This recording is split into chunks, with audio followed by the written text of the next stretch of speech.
Hi friend, स्वागत है आप सभी का हम चैनल में। दोस्तों, 17वीं बीपीएससी मेंस एग्ज़ाम होने वाली है।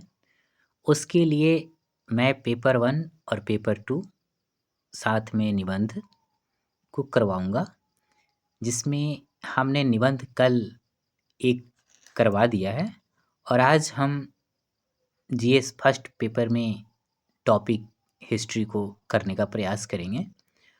और पहले हम तीनों आर्ट अर्थात कला को करने का प्रयास करेंगे, जिसमें पहला क्वेश्चन आज हम करेंगे, पटना कलम की विशेषताओं का वर्णन करें।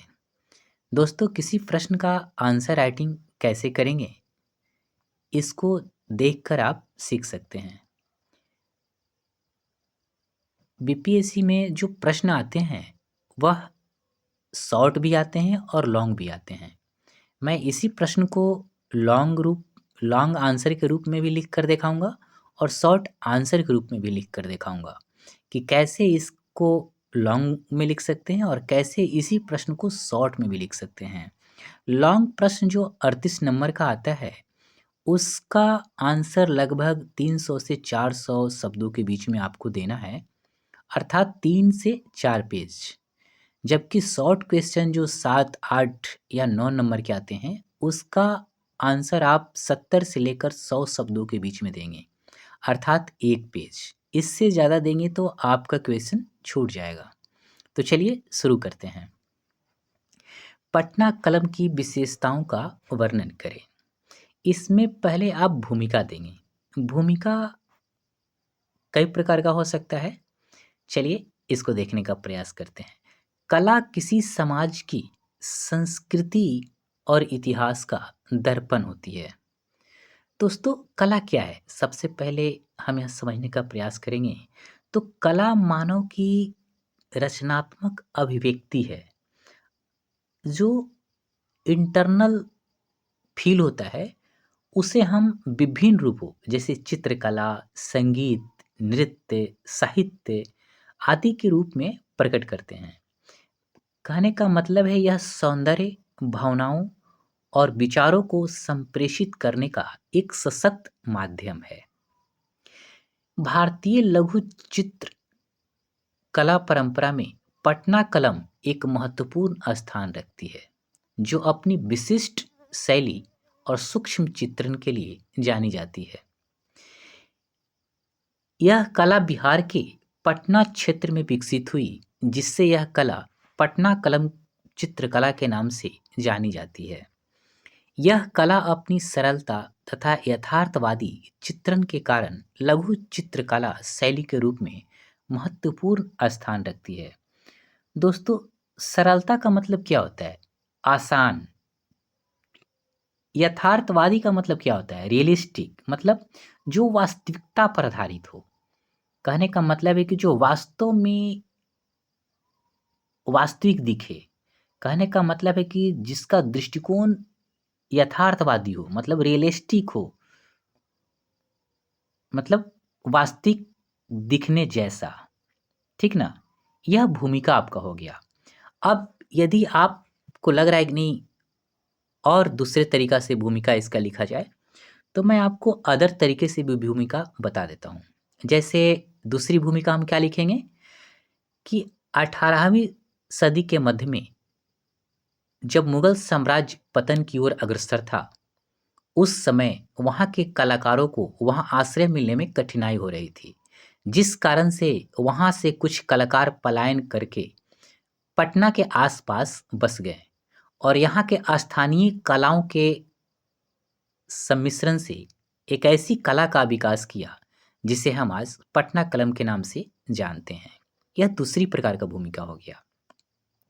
भूमिका जब बता देंगे, तब हम इसकी विशेषता को देखने का प्रयास करेंगे।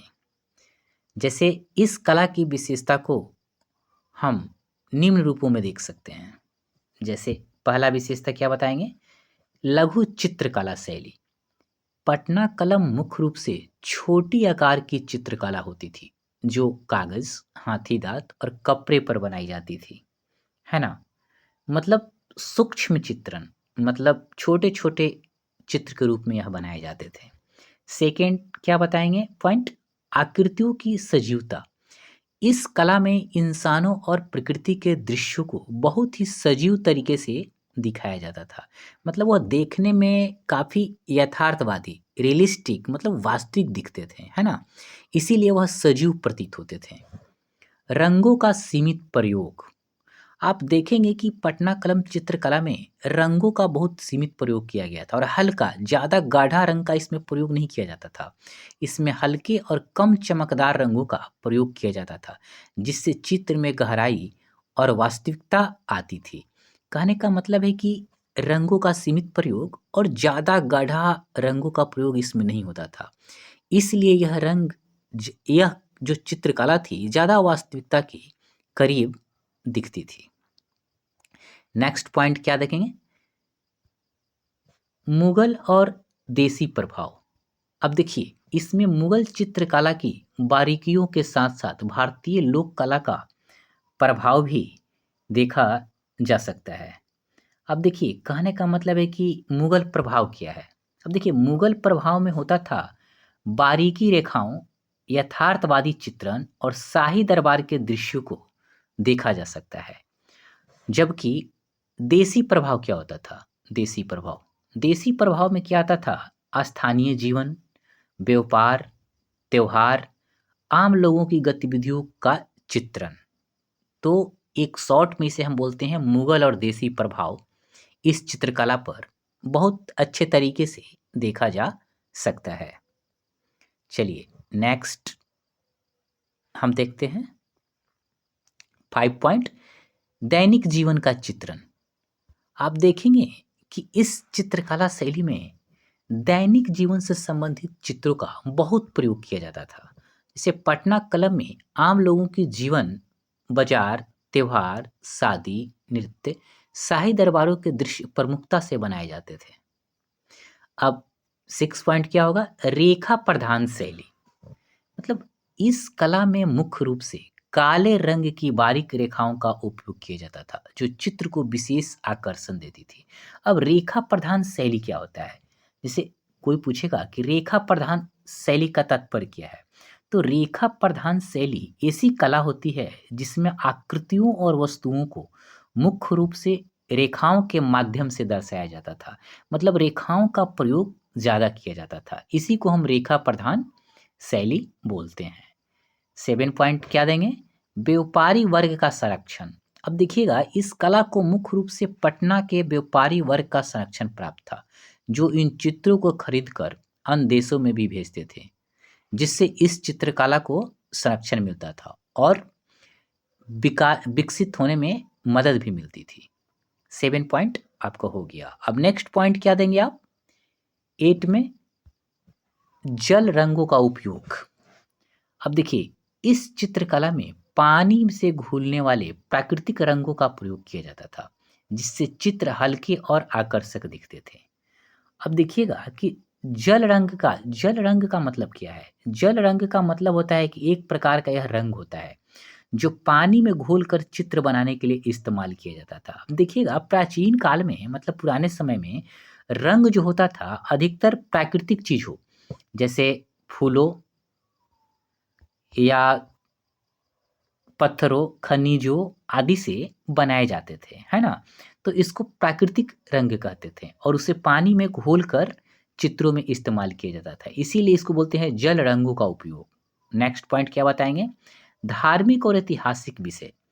इसमें रामायण, महाभारत, मुगल दरबार और ग्रामीण जीवन के दृश्य मुख्य रूप से चित्रित किए जाते थे।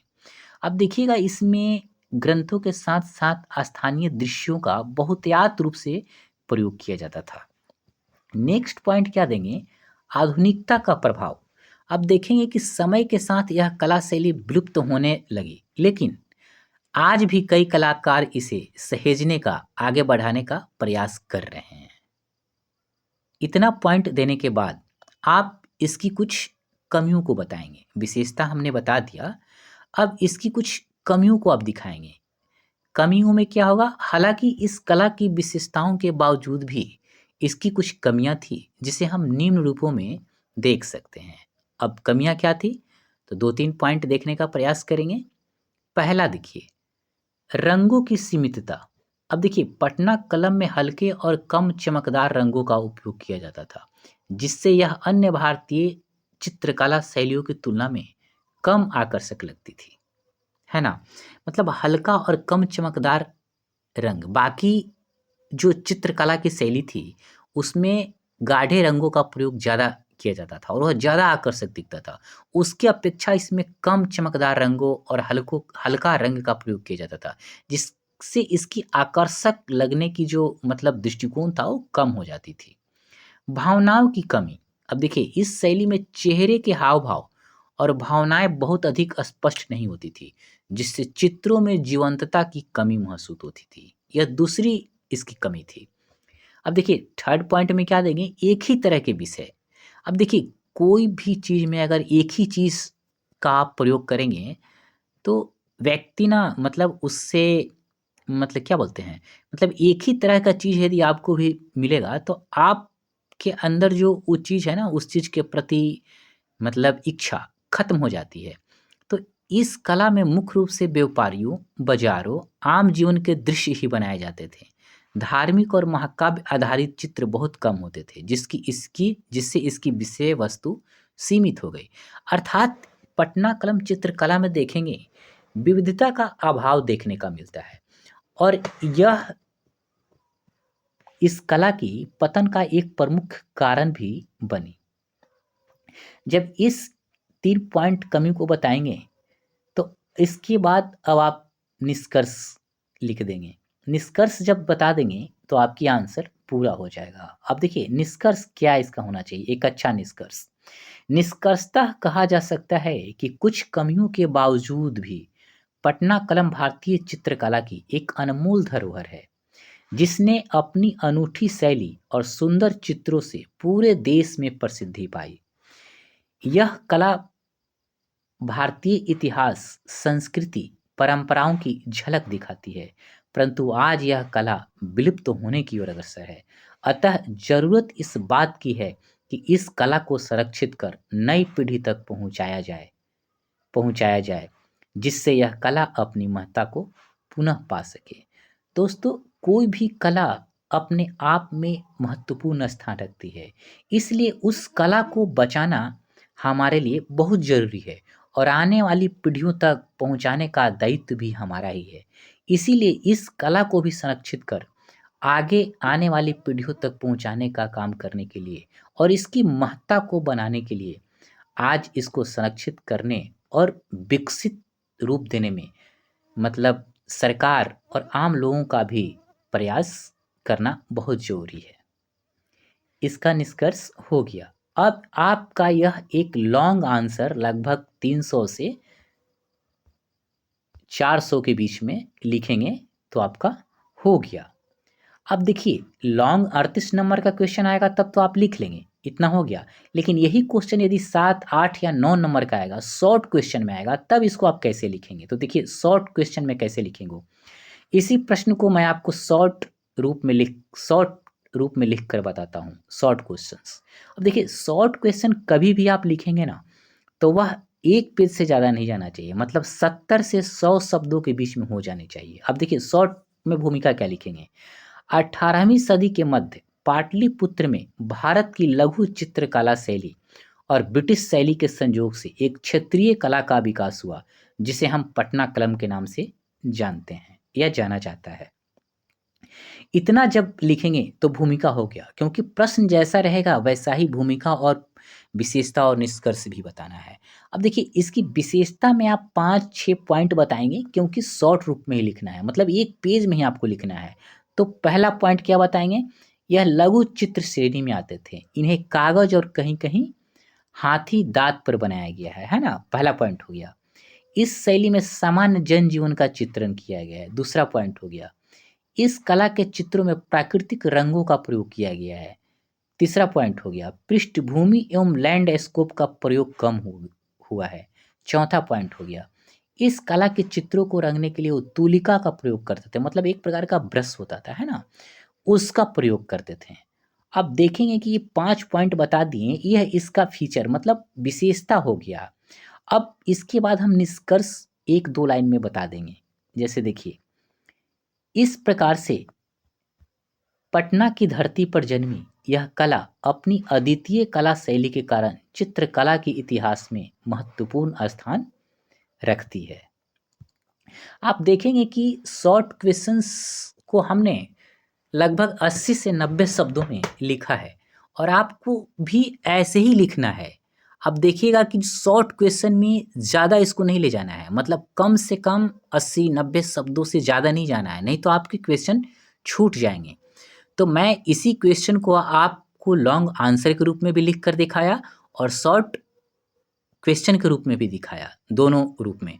अब आप इसको सीख सकते हैं। मैं जो भी क्वेश्चन कराऊंगा आपको उसका लॉन्ग आंसर भी बताऊंगा और उसका शॉर्ट आंसर भी बताऊंगा।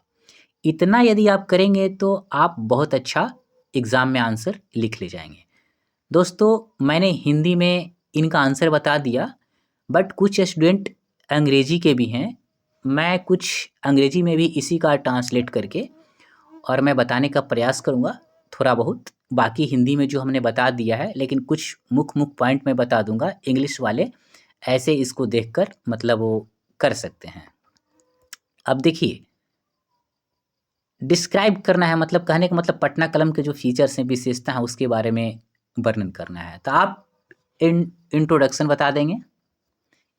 अब देखिए, फिर उसके बाद क्या बता देंगे, पटना कलम का विशेषता के बारे में बता देंगे।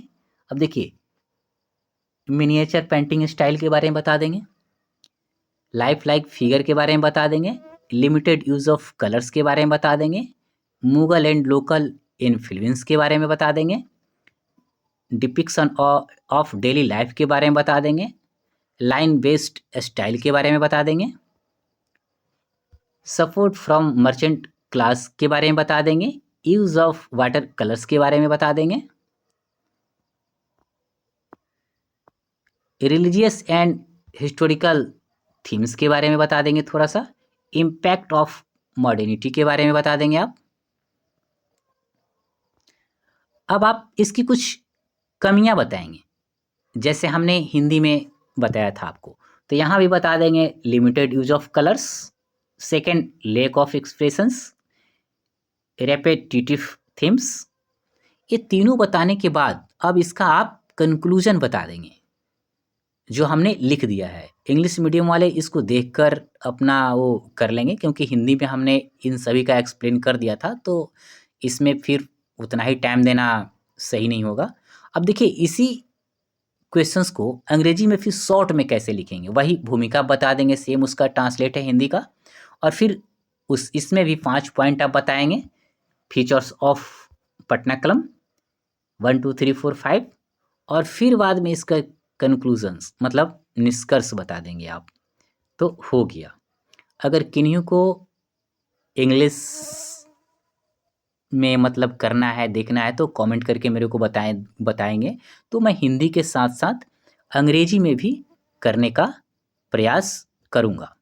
यदि ऐसा मुझे लगा कि नहीं इंग्लिश वाले स्टूडेंट कम है, तो फिर मैं केवल हिंदी में ही आंसर लॉन्ग और शॉर्ट में करने का प्रयास करूँगा। दोस्तों, किन्हीं को यदि नोट्स चाहिए फर्स्ट पेपर सेकेंड पेपर दोनों का विथ ऐसे, तो मुझे मेरे नंबर पे कांटेक्ट कर सकता है, मैं नोट्स उपलब्ध करवा दूंगा। बाकी यदि मेरे से कुछ हेल्प चाहिए तो मैं ज़रूर करूंगा। बाकी मैं यहाँ पे सारे मॉडल आंसर आपको करवाने का प्रयास करूंगा। तो दोस्तों, मेरे यूट्यूब चैनल पर इन प्रश्नों के माध्यम से आप काफ़ी अच्छा तैयारी कर सकते हैं और इसको काफ़ी अच्छे से देखिए और इसको आप लिखने का प्रयास करिए अपनी भाषा में, अपने लैंग्वेज में, और निरंतर अभ्यास करेंगे तो आपको लिखने आ जाएगा। तो ठीक है दोस्तों, नेक्स्ट वीडियो मैं लेकर आऊँगा शाम में पॉलिटी का। तब तक आप आराम से पढ़ाई करिए और आपको मेरा यूट्यूब चैनल देखने के लिए बहुत बहुत धन्यवाद।